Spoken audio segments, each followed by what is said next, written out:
नमस्कार दोस्तों, स्वागत है आपका हमारे YouTube चैनल पर। दोस्तों, आज हम इस वीडियो में साइंस के महत्वपूर्ण प्रश्न पर चर्चा करेंगे। ये सारे प्रश्न आपकी पिछली परीक्षाओं में पूछे गए प्रश्न हैं। तो चलिए दोस्तों, वीडियो शुरू करते हैं। देखिए, इसमें पहला क्वेश्चन है, एस्ट्रोजन क्या है? हार्मोन, एंजाइम, प्रोटीन या फिर विटामिन? तो जो एस्ट्रोजन होता है ये है एक हार्मोन। ठीक है, तो इसका आंसर ए बिल्कुल सही होगा। एक क्वेश्चन और पूछा जाता है कि एस्ट्रोजन का स्राव किस ग्रंथि से होता है, किस ग्लैंड से होता है? तो एस्ट्रोजन का स्राव होता है वो होता है अंडाशय से। और इसी प्रकार एक नर हार्मोन भी पूछ लिया जाता है, वो है एंड्रोजन। तो एंड्रोजन भी पूछ लिया जाता है कि इसका स्राव किस ग्रंथि से होता है, किस ग्रंथि से निकलता है? तो वो है वृषण। ठीक है, इसको हम टेस्टिस भी कहते हैं इंग्लिश में। इसके साथ ही कुछ महत्वपूर्ण हार्मोन और पूछ लिए जाते हैं, जैसे इंसुलिन। तो इंसुलिन हार्मोन का जो स्राव होता है किस ग्लैंड से होता है? आमाशय से होता है। ये बहुत बार परीक्षाओं में पूछा गया प्रश्न है। इसके अलावा थायरॉक्सिन, जो कि थायराइड ग्रंथि से स्रावित होता है। तो इस प्रकार ये कुछ प्रमुख क्वेश्चन हैं, आप इन्हें याद कर लीजिएगा। ठीक है, देखिए अगला क्वेश्चन है, जीवाणु की खोज किस वैज्ञानिक ने की थी? तो जो जीवाणु की खोज की थी वो की थी ऑप्शन डी, ल्यूवेनहॉक ने। ठीक है, देखिए अगला क्वेश्चन है, पित्त रस का संचय किस अंग में होता है? तो जो पित्त रस का संचय होता है यकृत, आमाशय, पित्ताशय या फिर अग्न्याशय? तो जो पित्त रस का संचय होता है वो होता है पित्ताशय में। ठीक है, और अगर पूछ लिया जाएगा कि पित्त रस का निर्माण कहाँ होता है तो वो होता है यकृत, लीवर में। ठीक है, लेकिन यहाँ संचय पूछा है तो वह है पित्ताशय में। ठीक है, देखिए अगला क्वेश्चन है, मानव शरीर की सबसे बड़ी ग्रंथि कौन सी है? तो जो सबसे बड़ी ग्लैंड है वो अग्न्याशय है, आमाशय, थायराइड या फिर यकृत? तो वो है ऑप्शन डी, यकृत। ठीक है, और अगर पूछ लिया जाए कि मानव शरीर में सबसे छोटी ग्रंथि कौन सी है तो वो कौन सी ग्रंथि है? पीयूष ग्रंथि। ठीक है, पिट्यूटरी ग्लैंड कहते हैं जिसे। देखिए अगला क्वेश्चन है, तंत्रिका तंत्र की मूल इकाई क्या है? तंत्रिका कोशिका, तंत्रिकाक्ष, मस्तिष्क या फिर मेरुरज्जु? तो तंत्रिका तंत्र की मूल इकाई होती है तंत्रिका कोशिका, जिसे हम न्यूरॉन भी कहते हैं। ठीक है, देखिए अगला क्वेश्चन है, एंटीबायोटिक्स जिसे हम प्रतिजैविक कहते हैं अधिकांशतः प्राप्त किए जाते हैं कवकों से, विषाणुओं से, जीवाणुओं से या फिर आवर्ती बीजियों से? देखिए प्रतिजैविक का मतलब होता है, देखिए प्रति मतलब किसी के विरुद्ध और जैविक मतलब जीव। तो जो सूक्ष्म जीव होते हैं, सूक्ष्म जीवों को खत्म करने के लिए जिन हम दवाइयों का यूज करते हैं, जिन हम एंटीबायोटिक्स से कहते हैं, तो ये अधिकांश किससे प्राप्त होते हैं? ये होते हैं ऑप्शन ए, कवकों से। ठीक है, देखिए अगला क्वेश्चन है, तपेदिक नामक रोग किस जीव के कारण होता है? देखिए आपकी परीक्षा में पूछा जाता है कि आपको वहाँ कुछ एक आध रोग दे दिए जाएंगे और पूछा जाएगा कि ये विषाणु से होता है, जीवाणु से होता है। तो इस प्रकार से प्रश्न पूछे जाते हैं। ठीक है, आप इस प्रकार के प्रश्न को कर लीजिएगा।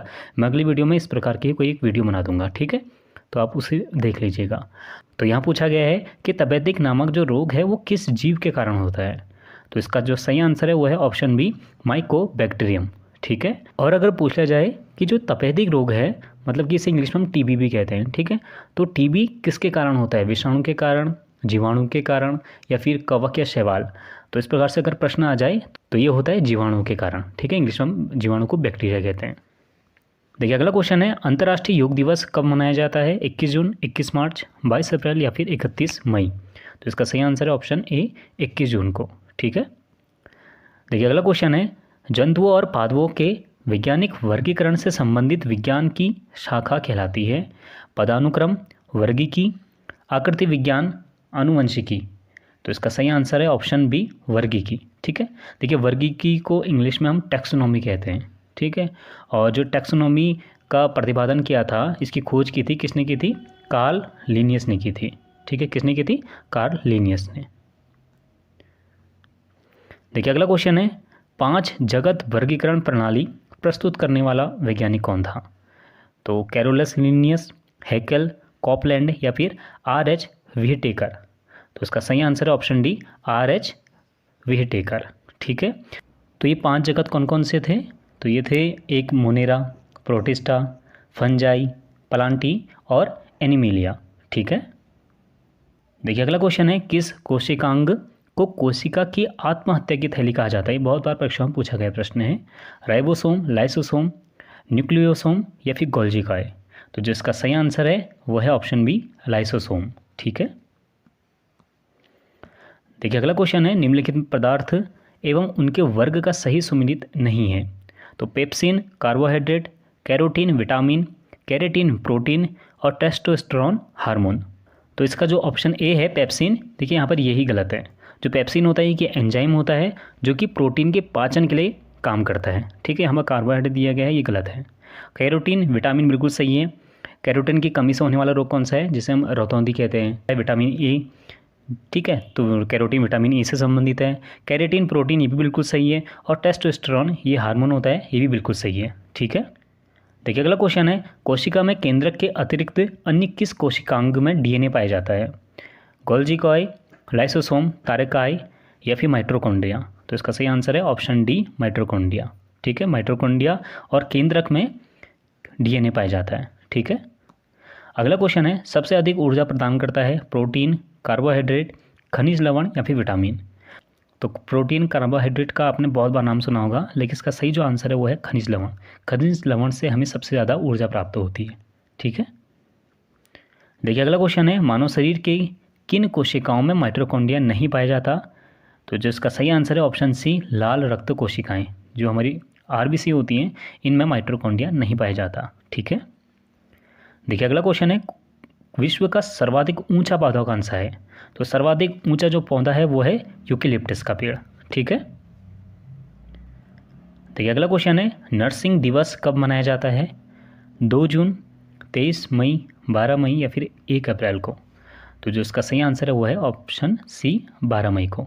12 मई को फ्लोरेंस नाइटिंगेल का जन्मदिन होता है, इसी कारण उनके जन्मदिन के अवसर पर नर्सिंग दिवस मनाया जाता है, ठीक है। देखिए अगला क्वेश्चन है, फेफड़े की सबसे छोटी इकाई क्या है जो श्वसन क्रिया में आवश्यक होती है? तो जो इसका सही आंसर है ऑप्शन बी, वायु कोष्ठक या फिर हम इन्हें कुपिकाएँ भी कहते हैं, एल्वियोली भी कहते हैं, ठीक है। परीक्षा में बहुत बार ये प्रश्न पूछा गया है, इसे आप याद कर लेना। देखिए अगला क्वेश्चन है, मानव की प्रत्येक कोशिका में कितने क्रोमोसोम होते हैं? 24, 46, 54 या फिर 23? तो इसका सही आंसर है ऑप्शन बी, 46, ठीक है। और अगर पूछ लेगा कि कितने कितने जोड़े क्रोमोसोम होते हैं, तब होंगे 23 जोड़े, ठीक है। जोड़े में पूछेगा तो 23 जोड़े, और अगर सीधे पूछेगा तो 46 का सही आंसर होगा, ठीक है। देखिए अगला क्वेश्चन है, नवजात शिशु में हड्डियों की संख्या कितनी होती है? 305, 206, 211 फिर 411? तो जो नवजात शिशु होता है इसमें 305 हड्डियाँ होती हैं, ठीक है। और जो वयस्क व्यक्ति होता है उसके पास उसके शरीर में कितनी हड्डियाँ होती हैं? तो वो होती हैं 206, ठीक है। लेकिन नवजात शिशु में होती हैं 305, इसे आप याद कर लेना, ठीक है। तो दोस्तों ये थे आज के महत्वपूर्ण 20 प्रश्न। ये सारे प्रश्न महत्वपूर्ण प्रश्न हैं, परीक्षा में पूछे गए प्रश्न हैं। दोस्तों अगर आप जीके से संबंधित तैयारी करना चाहते हैं तो मैंने प्लेलिस्ट में एक जीके और आर्ट्स से संबंधित एक प्लेलिस्ट बनाई हुई है, वो बीएड से संबंधित है, लेकिन उसमें जो जीके के क्वेश्चन हैं वो सभी परीक्षाओं में समान रूप से महत्वपूर्ण होते हैं। तो आप उस वीडियो को देख लीजिएगा, मैं डिस्क्रिप्शन बॉक्स में और नीचे कमेंट बॉक्स में प्लेलिस्ट का लिंक पिन कर दूंगा, तो आप उसे देख लीजिएगा। मैंने डिस्क्रिप्शन बॉक्स में टेलीग्राम ग्रुप का भी लिंक दिया हुआ है, आप हमारे टेलीग्राम ग्रुप को भी ज्वाइन कर सकते हैं। तो दोस्तों आज के लिए बस इतना ही, मिलते हैं अगली वीडियो में। हमसे जुड़ने के लिए थैंक यू सो मच।